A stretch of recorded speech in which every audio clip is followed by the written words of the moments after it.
les tendances et les évolutions à venir sur le management? Alors, c'est une bonne question parce que il faut faire la part des choses justement entre les tendances, effets de mode, tout ça, et puis les tendances de fond. Mais une tendance que je vois qui me plaît bien, mais qui m'agace aussi, c'est ces fameux soft skills. La tendance, la tendance à développer les soft skills, c'est vrai, c'est pas nouveau, que un technicien ou quelqu'un. Alors quand je dis technicien, ça peut être un ingénieur, ça peut être un super technicien du marketing, de la finance, de la RH, etc. Un technicien qui n'est que technicien, à un moment donné, il a du mal à fonctionner. Donc il a besoin d'avoir des qualités, ces fameux soft skills, ces qualités, ces compétences, qui sont des compétences relationnelles, de travail en équipe, de capacité à faire face à des situations un peu compliquées, etc. Bon. Aujourd'hui, je vois à TBS, on a mis en place un certificat de soft skills pour que les gens puissent se former aussi et garantir qu'ils ont travaillé ces dimensions-là, en plus des dimensions de compétences techniques au sens large, des savoir-faire techniques. Quand on analyse les compétences aujourd'hui pour une entreprise, on intègre dans les compétences, bien sûr, les connaissances, les savoir-faire techniques, etc., et les dimensions comportementales. Ce qu'on fait depuis longtemps. Mais là, on essaie d'y mettre un peu plus l'accent, notamment sur des comportements qui sont plus transverses et pas seulement propres au poste qu'on a confié à la personne. Voilà. Donc, c'est une tendance de fond pour toujours remettre l'humain au centre.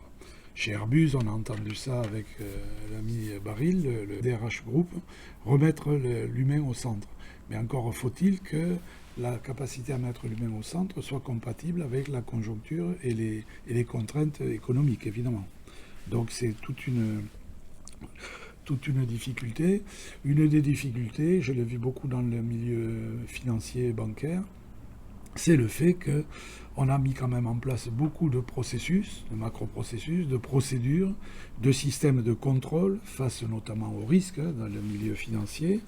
Donc c'est une forme de nouveau taylorisme en fait qu'on a remis en place et qui a tendance à dépersonnaliser les relations.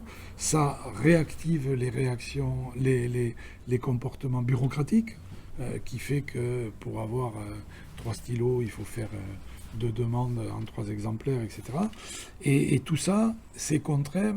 On est toujours dans le paradoxe. C'est contraire aux besoins, par exemple, de tout l'univers numérique qui ne parle que d'agilité, de réactivité, sauf que être agile dans un contexte qui est comme ça aussi lourd, c'est très compliqué. Et les gens sont mal à l'aise dans ces situations.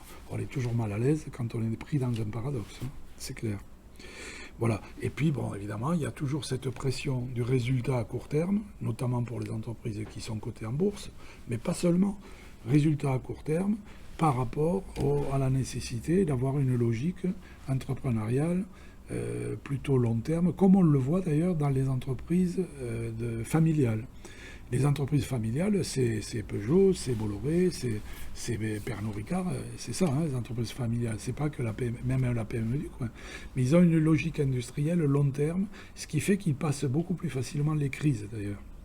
Ils sont moins enclins à être très réactifs à chaque crise. Ils passent la crise en faisant le dos rond. Voilà. Donc, ces tendances-là sont...